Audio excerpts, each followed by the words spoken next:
Chapter 2. Concerning Domestic Duties and the Conflicting Desires of a Devoted Daughter. Carrie's polo sputtered into her driveway like an old dog curling into its favourite spot. Well, not today. There was a big black Toyota parked where she should be. She nosed into a nook under the jacaranda. Her big old tree seemed to droop. Last month's glorious purple carpet of fallen blossoms, now a depressing litter of crushed brown under her wheels. The carer's laughter tumbled down from the kitchen, buoyant and light, as Carrie stepped out of her car. She winced at the sound in the best possible way. Hearing her mum's sharp repartee with someone who wasn't her meant Rowena was feeling awake enough to spar. Some mornings you got silence and that faraway stare. Today, it seemed, wasn't one of those mornings. A familiar tightness coiled in her gut. Resentment. That woman had spent the night in Carrie's bed while Carrie had slept on the couch. A lumpy old couch. In her own house. How sad was that? The mocking sound mingled with robust aromas wafting from inside. Grilled tomatoes. Toast. Just the thought made her stomach rumble in protest. But Carrie would bypass savoury scrambled eggs with all the fragrant trimmings.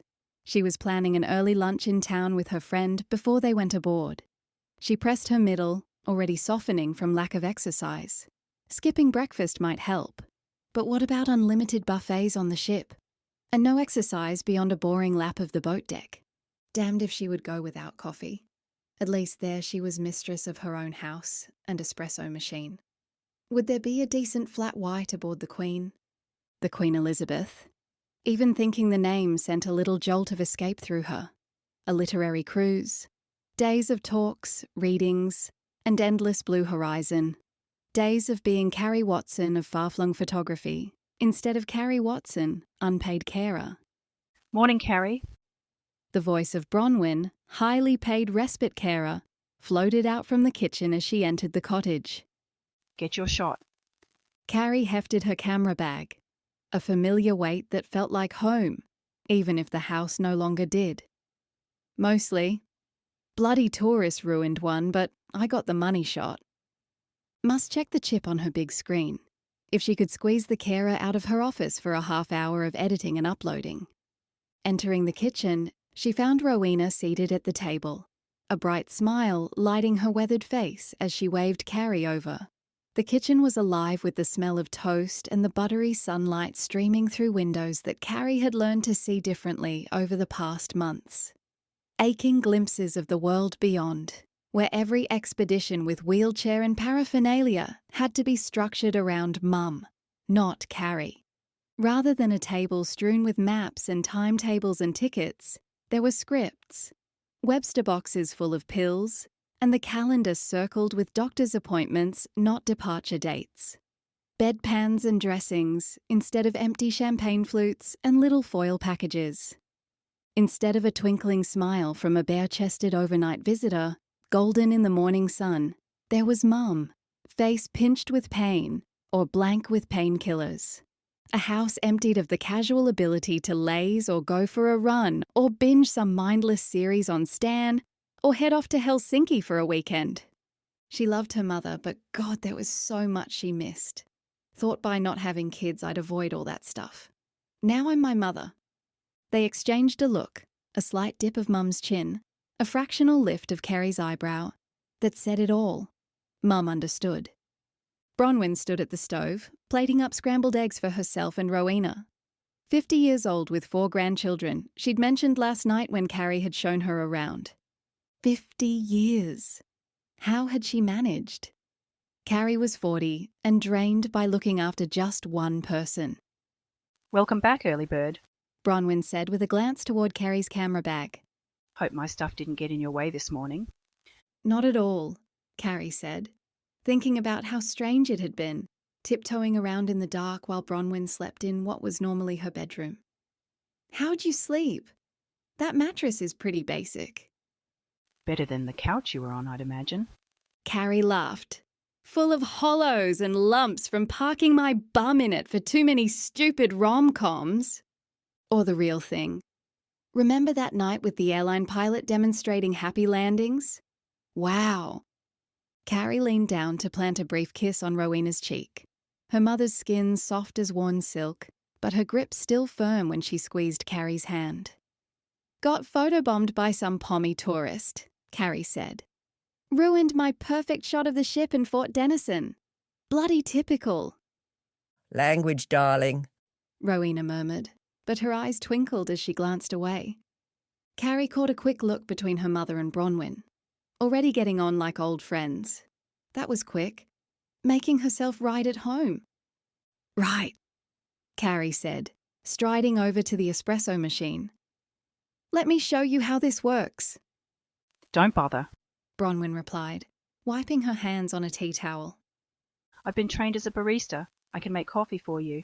Go sit down and spend time with your mum. Carrie paused, hand halfway to the machine's lever. Of course she's a bloody barista. Oh, right. Well, it's a bit temperamental, this machine. Likes to be coaxed a certain way, I'm good with temperamental things. Bronwyn said with a pointed look at Rowena, who snorted. So Carrie sat, watching her work the machine. Steam hissed, milk frothed, and the aroma of coffee filled the kitchen. Hurry up, I'm dying here, Tell me about this morning, love. Rowena said, her voice still sharp, despite everything else that had dulled. You were up before the birds. Carrie leaned forward, the story tumbling out of her. Todd with his cute smile and dinky street shooter, the perfect light painting the harbour gold, the great ship gliding into view, silent and unreal as a ghost. She told them about the annoying British bloke who'd stepped right into her shot at the crucial moment. Had the nerve to ask if he could look at my Leica while I was trying to work, she said. What did you say? Bronwyn asked, sliding a flat white across the table. With art on the froth. Jeez. Asked if I could toss him in the harbour. Rowena laughed. That sound had become precious currency in this house. And what did he say to that? Said it was the best offer he'd had all day. Cheeky bastard. Carrie! Well, he was. She sipped the coffee and nearly groaned with pleasure. Christ, this is good. You're wasted on caring. You should open a cafe, I like the variety. Bronwyn said. Coffee's just a skill. This is more important. Carrie pulled her camera from the bag, scrolling through the images on the rear screen. Anyway, I got my shots, Mum. Had to work around him, but that's photography, Oh, she's magnificent. Rowena breathed, leaning closer to see the screen. Such a stately ship. Your daughter's about to be on that ship. Bronwyn said, moving closer to look. The light on the water is incredible. You have a real gift. Thanks. Haven't done any real work since... She gestured vaguely around the kitchen. Since Mum needed me more than the world needed my photographs. My mate Lucy is the one with the talent, she went on aloud. It's a literary cruise and she's a writer. I'll be the fish out of water, Lucy White. Rowena said. Carrie's friend since school. You may have heard of her. Writes cosy mystery stories. Dead on Time. Death Watch. Clocking off the last minute. Bronwyn's face lit up. I love her books. Is she one of the speakers? No such luck, Carrie said. They picked Alexander McCall Smith and a bunch of writers nobody's ever heard of, I'm sure you'll both have a good time anyway. Rowena said. Carrie stepped outside onto the deck, coffee in hand. Below, a wedge of the outer harbour stretched out under the morning sun, and she thought about how many times she'd stood here plotting her next adventure. Now she planned medication schedules and grocery deliveries. 6 days, she told herself. Just 6 days to remember who you used to be. A Navy destroyer sliced its way in through the heads, sleek and purposeful, passing out of sight behind the mansion next door. She watched as it vanished, thinking about journeys and destinations. Back inside, she found Bronwyn in her office, looking at the wall of photographs. Images from when Carrie's world was bigger than these 4 walls. Route 66. Bronwyn said, studying a series of black and white prints. I've always wanted to drive it. 3 months last year, Carrie said, before Mum moved in. Chicago to Santa Monica, every mile of it. She moved closer, looking at the images with fresh eyes. That one's my favourite. She pointed to the one that always made people pause and lean in closer. A young black man, so perfectly formed he looked like he was carved from shadow and light, bathing in a stream under an old highway bridge. The low sun was perfect, catching the water on his skin, the play of shadow and muscle. All but nude, his hips hidden by a swirl of surprised water. He was completely unguarded, and you couldn't look away. It's stunning. Bronwyn said quietly. So intimate. How did you... Chance encounter, Carrie said, which was true as far as it went. Found him there while scouting locations in New Mexico. After a while, he didn't mind me shooting. She didn't mention the 3 days they'd spent together, or how he'd made her feel like the only woman in the world, or how letting him go on his own road west had felt like losing a part of her. Sometimes the best shots just happen. You must miss it terribly. Yeah, well... Carrie settled at her computer, uploading the morning's photos. Priorities change, don't they? Bronwyn's expression invited more, the way some people could without saying a word. Carrie found herself explaining, scrolling through images as she talked. People keep asking why I don't just put her in a facility, she said. My agent spat the dummy when I cancelled an Antarctic shoot. Just put her somewhere nice, she said. Get your life back.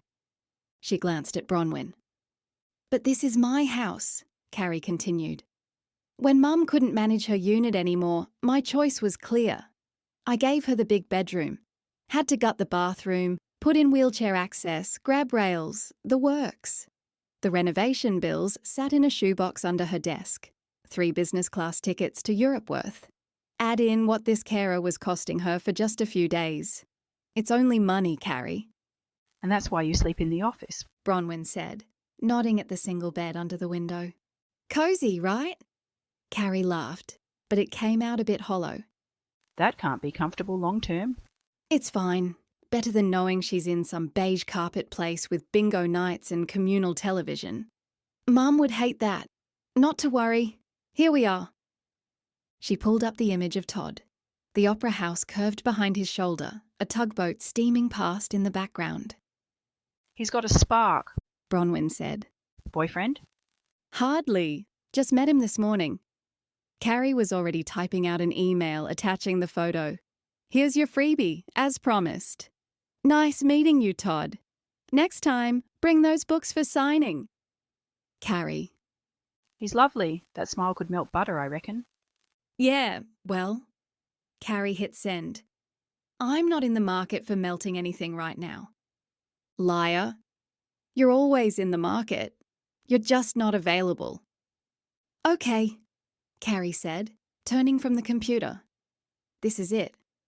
Remember, those big blue tablets get crushed in her morning yogurt. She can't swallow them whole. She likes strawberry, hates mango. Lunch around 12:30. Nothing too heavy. Afternoon nap usually starts around 2. She went through the routine again, the careful choreography that had become her life. Medication timings, meal preferences, what to do if Rowena got agitated or confused. The bed's all yours for the next 5 nights, Carrie said, gesturing around the cramped office. Sorry about the tight quarters. It's perfect, Bronwyn said firmly. Don't worry about things here. We'll be fine. Go enjoy yourself. The words hit. A break wasn't indulgence. It was survival. She'd packed 3 cameras, an evening gown, and a couple of books she hoped she might actually read, or have autographed. Alexander McCall Smith led the literary talent, and Carrie adored his light yet witty stories. She loaded the polo with her bags, glancing up at the cottage one last time. 5 days. That's all. Then back to this. The thought landed with a thud. One last embrace with Rowena, soft and fierce. For a moment, her mother's hand clutched the back of her shirt, saying everything that couldn't be spoken.